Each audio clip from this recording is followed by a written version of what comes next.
The Confessions of Saint Augustine, Book 6, Chapter 3. Nor did I yet groan in my prayers that you would help me, but my spirit was wholly intent on learning and restless to dispute. And Ambrose himself, as the world counts happy, I esteemed a happy man whom personages so great held in such honor. Only his celibacy seemed to me a painful course. But what hope he bore within him, what struggles he had against the temptations which beset his very excellencies,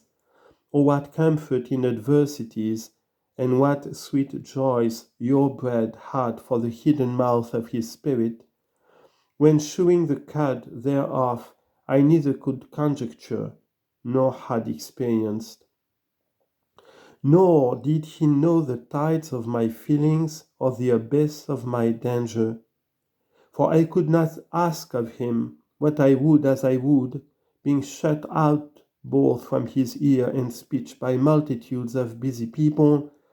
whose weaknesses he served, with whom, when he was not taken up, which was but a little time, he was either refreshing his body with the sustenance absolutely necessary, or his mind with reading.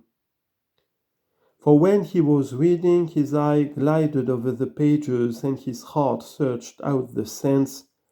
but his voice and tongue were at rest. Of times,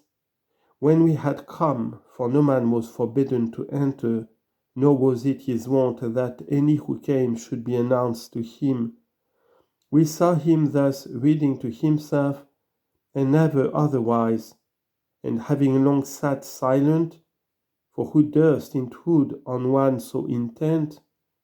we were fain to depart, conjecturing that in the small interval which he obtained, free from the din of others' business,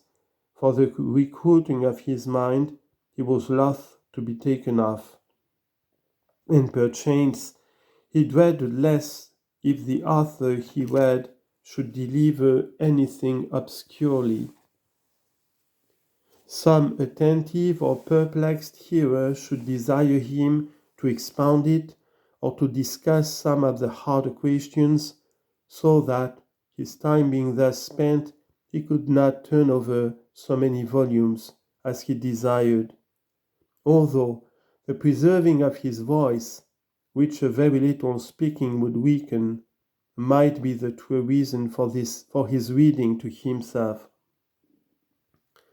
But with what intent soever he did it, certainly in such a man it was good.